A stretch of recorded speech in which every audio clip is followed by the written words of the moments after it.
So hello guys, welcome to our YouTube channel. मेरा नाम है प्रियंका और ये top 10 Mahabharata related facts you didn't knew about. Sorry for the long wait, let's continue. The secret of 18। तो first place पे आता है द सीक्रेट ऑफ 18। ऐसा कहा जाता है कि नंबर 18 का महाभारत की वॉर में एक बहुत बड़ा सिग्निफिकेंस है। महाभारत बुक में आपको 18 चैप्टर्स देखने मिल जाएंगे। कृष्ण भगवान ने अर्जुन को भगवत गीता का जो ज्ञान दिया था वो भी सिर्फ 18 दिनों में ही पूरा हो गया था। गीता में सिर्फ 18 चैप्टर्स ही हैं। महाभारत का युद्ध भी सिर्फ 18 दिन तक चला था।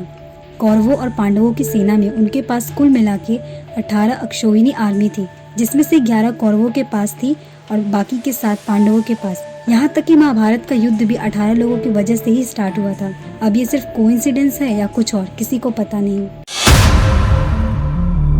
Is Ashwatthama still alive today? Second place पर आता है is Ashwatthama still alive today. आज का साइंस ये मानने को तैयार ही नहीं है कि कोई इंसान हजारों सालों तक जिंदा रह सकता है। साइंस के हिसाब से एक इंसान ज्यादा से ज्यादा सिर्फ 150 साल तक जी सकता है, लेकिन वो भी तब अगर उसका खान पान बहुत अच्छा हो तो।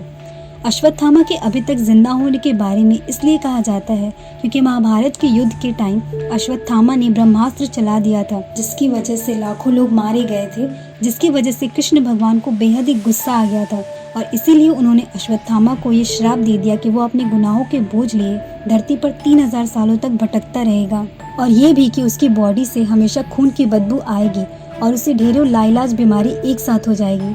कुछ लोगों के हिसाब से इस कर्स को पाने के बाद वो अरेबिया चला गया ताकि वो वहाँ से हिंदुत्व और श्री कृष्ण का नामो निशान मिटा दे, और कुछ लोगों के हिसाब से वो आज भी हर सुबह कुछ सिलेक्ट फ्यू शिव मंदिरों में किसी और इंसान के आने से पहले पूजा करके चला जाता है।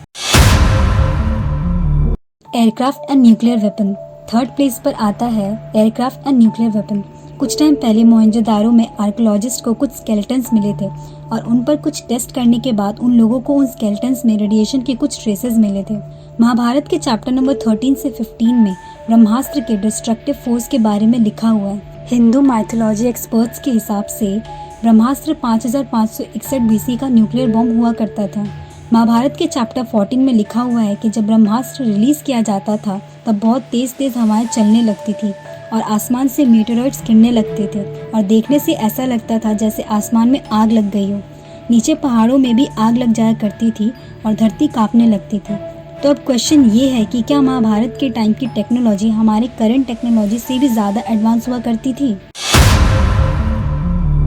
The birth of Kauravs is a mystery. Fourth place पर आता है the birth of Kauravs is a mystery.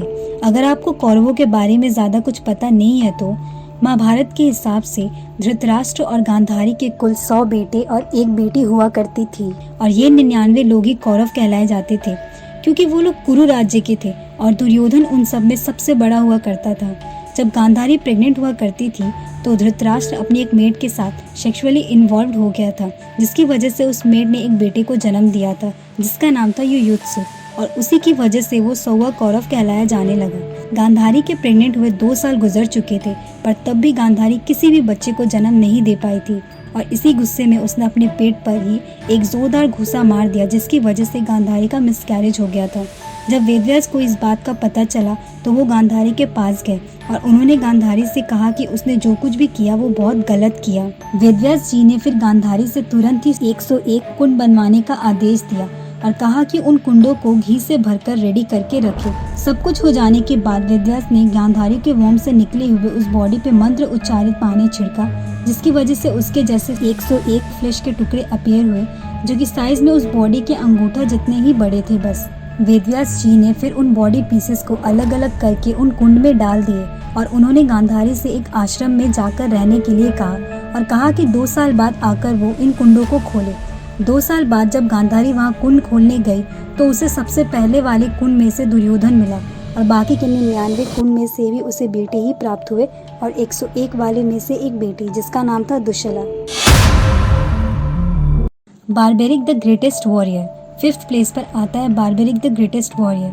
Barbaric great Pandav Bhim का पोता और घटोत्कच और नागकन्या अहिलावती का बेटा हुआ करता था। वैसे तो बार्बेरिक के बारे में व्यास द्वारा रचित महाभारत में कोई भी वर्णन नहीं है, लेकिन फिर भी कहा जाता है कि वो उस टाइम का सबसे शक्तिशाली वॉरियर था और इसीलिए उसे भी महाभारत के युद्ध में पार्ट लेने का मन था। जब उसकी माँ ने उससे पूछा कि वो किसकी तरफ से युद्ध लड़ेगा तो उसने कहा कि जो भी साइड कमजोर होगी उसके तरफ से। ये बोलकर बार्बरिक निकल गया था युद्ध भूमि की तरफ। श्री कृष्ण को बार्बरिक और उसकी अपार शक्ति के बारे में पहले से ही पता था। बार्बरिक इतना शक्तिशाली था कि वो महाभारत का युद्ध सिर्फ 1 मिनट में ही खत्म कर सकता था, वो भी सिर्फ 3 एरोज के साथ। इसीलिए उन्होंने एक ब्राह्मण का भेष धारण किया और बार्बरिक को बीच रास्ते में ही रोक लिया और उन्होंने बार्बरिक से पूछा कि वो किसकी तरफ से लड़ेगा। तो उसने कहा कि पांडव की सेना कौरवों के सामने छोटी और कमजोर है, इसलिए वो पांडवों की तरफ से लड़ेगा। फिर कृष्ण भगवान ने उसे समझाया कि क्योंकि वो इतना शक्तिशाली है तो जिस भी तरफ से वो लड़ने के लिए तैयार होगा उसके दूसरी तरफ के लोग कमजोर पड़ जाएंगे और इसलिए अच्छा यही होगा कि वो युद्ध में ना लड़े। और ये सुनिश्चित करने के लिए श्री कृष्ण ने चैरिटी के नाम पर उसका सिर उससे मांग लिया। अपना सिर देने से पहले उसने श्री कृष्ण से कहा कि एटलीस्ट उसको युद्ध देखने का तो मौका दिया जाए। इसलिए भगवान श्री कृष्ण ने उसका सर वहाँ के सबसे ऊंचे स्थान पर रख दिया ताकि वो पूरा युद्ध अपनी आंखों से देख सके। फॉरेनर्स इन महाभारत 7th प्लेस पर आता है फॉरेनर्स इन महाभारत। ऐसा कहा जाता है कि महाभारत के युद्ध में दूसरे देश के लोगों ने भी हिस्सा लिया था।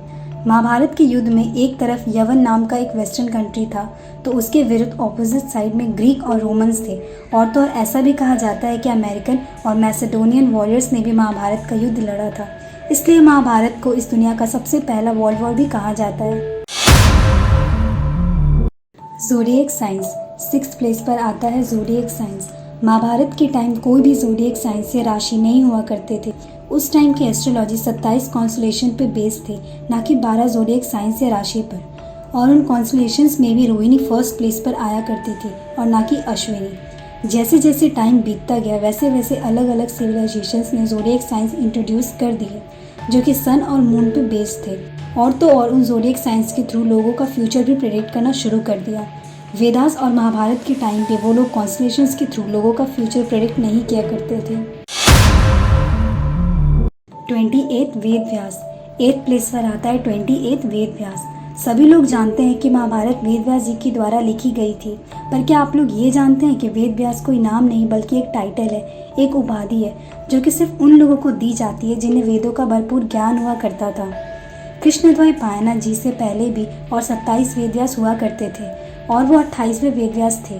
कृष्णद्वैपायन उनका नाम ये इसलिए मिला था क्योंकि वो काले थे और कृष्ण भगवान भी काले हुआ करते थे। द्वैपायन इसलिए क्योंकि वो एक द्वीप पे पैदा हुए थे।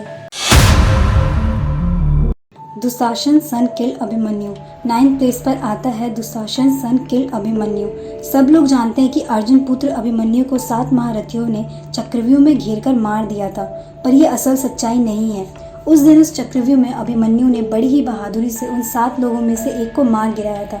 अभिमन्यु ने उस दिन दुर्योधन के बेटे को मार गिराया था और जिसे देखकर दुशासन के बेटे को बहुत ज़्यादा गुस्सा आ गया था और उसी ने अभिमन्यु को मारा था। महाभारत रिटन इन 3 स्टेजेस तो 10th और लास्ट प्लेस पर आता है Mahabharata written in 3 stages.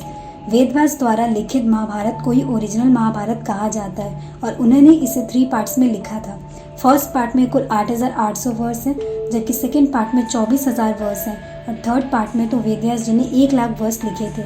Vedvyas वाली महाभारत के अलावा भंडारकर ओरिएंटल रिसर्च इंस्टीट्यूट की संस्कृत महाभारत को भी बेहद ही ऑथेंटिक माना जाता है। महाभारत को इंग्लिश में भी 2 बार ट्रांसलेट किया जा चुका है। पहला ट्रांसलेशन केसारी मोहन गांगुली ने 1883 से 1896 में किया था और दूसरी बार इसे मनमंथनाथ दत्त ने 1895 से 1905 के बीच में ट्रांसलेट किया था। और अब पूरे 100 सालों बाद डॉक्टर देवरॉय महाभारत को तीसरी बार इंग्लिश में ट्रांसलेट करने जा रहे हैं। तो आई होप कि आप लोगों को ये वीडियो भी पसंद आया होगा और अगर आपको पसंद आया तो प्लीज़ हमारे इस वीडियो को लाइक कीजिए, नीचे कमेंट करके इस वीडियो का आपका फेवरेट पार्ट बताइए। इस वीडियो को अपने दोस्तों के साथ शेयर कीजिए और हमारे चैनल को सब्सक्राइब कीजिए ताकि हमारे आने वाली वीडियोज़ के बारे में आपको पता चल सके। Until next time.